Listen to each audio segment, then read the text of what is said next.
আচ্ছা, তথ্য তো আমাদের চারপাশে ছড়িয়ে ছিটিয়ে আছে, তাই না? কিন্তু এই বিশাল জটিল তথ্যকে কিভাবে সহজ আর ব্যবহারযোগ্য করে তোলা যায়?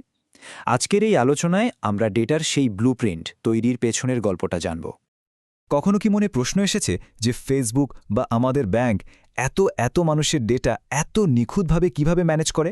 এর পেছনের মূল রহস্যটাই হলো একটা শক্তিশালী ডেটা ব্লুপ্রিন্ট।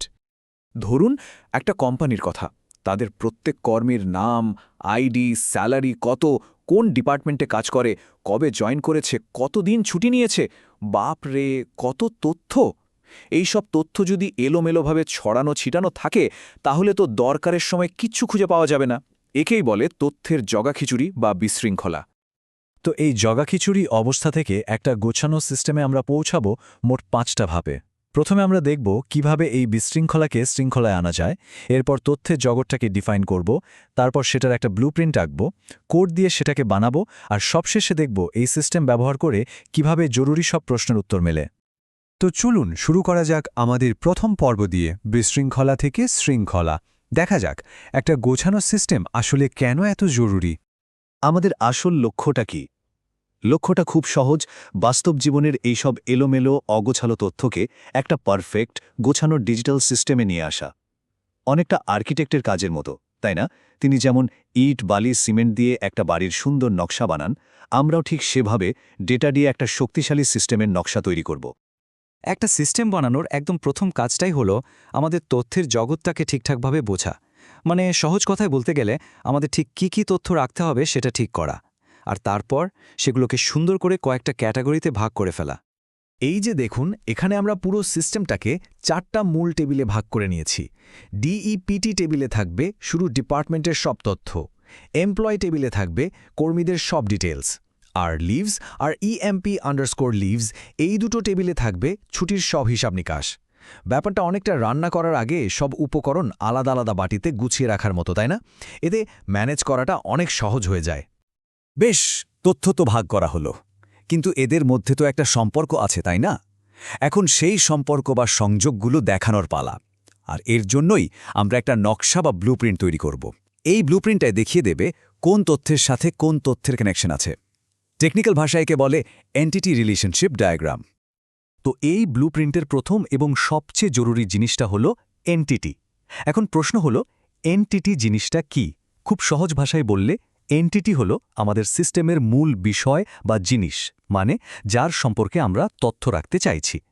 যেমন ধরুন, একজন কর্মী একটা এন্টিটি, একটা ডিপার্টমেন্টও একটা এন্টিটি। ব্লুপ্রিন্টের দ্বিতীয় জিনিসটা হলো সম্পর্ক বা রিলেশনশিপ। আচ্ছা, এন্টিটি যদি হয় বাক্যের বিশেষ্য বা নাউন, তাহলে সম্পর্ক হলো তার ক্রিয়া বা ভার্ব। এটাই আসলে এন্টিটিগুলোর মধ্যে একটা যোগসূত্র তৈরি করে। যেমন একজন কর্মী একটা ডিপার্টমেন্টে কাজ করে, এই যে কাজ করে, এটাই হলো কর্মী আর ডিপার্টমেন্টের মধ্যে সম্পর্ক। আর এই দেখুন আমাদের পুরো ব্লুপ্রিন্টটা। এটাই হলো সেই এন্টিটি রিলেশনশিপ ডায়াগ্রাম।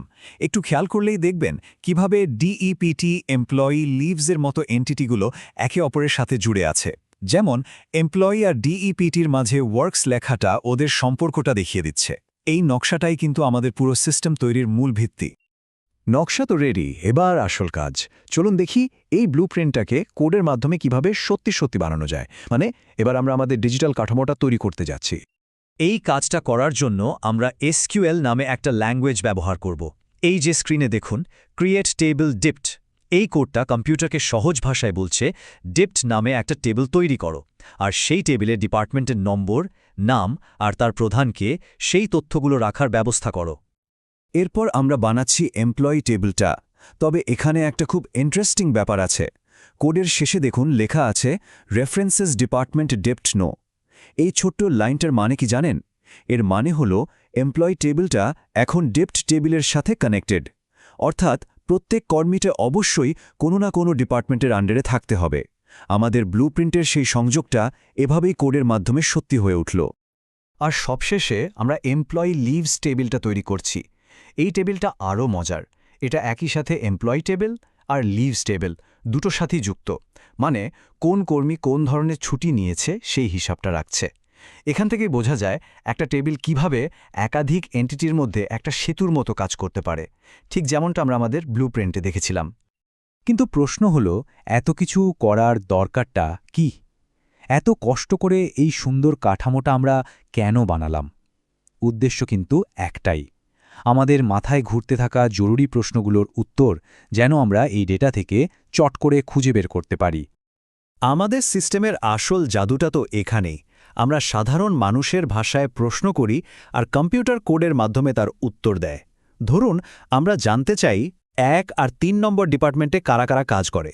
এই সহজ প্রশ্নটার জন্যই কম্পিউটারকে এই এসকিউএল কোডটা দিলেই হবে। ব্যাস, সাথে সাথে উত্তর হাজির। আরেকটা উদাহরণ দেখা যাক।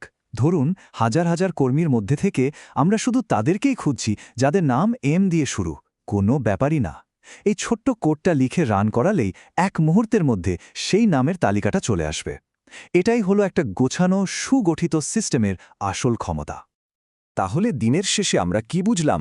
ডেটাবেস ডিজাইনের আসল শক্তি কিন্তু শুধু তথ্য জমিয়ে রাখা নয়, এর আসল পাওয়ারটা হলো সঠিক সময়ে সঠিক প্রশ্ন করে তথ্যের সমুদ্র থেকে একেবারে নিখুঁত উত্তরটা খুঁজে বের করার ক্ষমতা। এবার একটু ভাবার পালা। আমরা প্রতিদিন যে অনলাইন ব্যাংকিং, সোশ্যাল মিডিয়া বা শপিং অ্যাপগুলো ব্যবহার করি, তার প্রত্যেকটার পেছনেই কিন্তু ঠিক এই রকমই একটা অদৃশ্য ডেটা ব্লুপ্রিন্ট কাজ করছে। একবার ভেবে দেখুন তো, এই ব্লুপ্রিন্টগুলো কিভাবে আমাদের পুরো ডিজিটাল জীবনটাকে এত সুন্দর করে সাজিয়ে রেখেছে।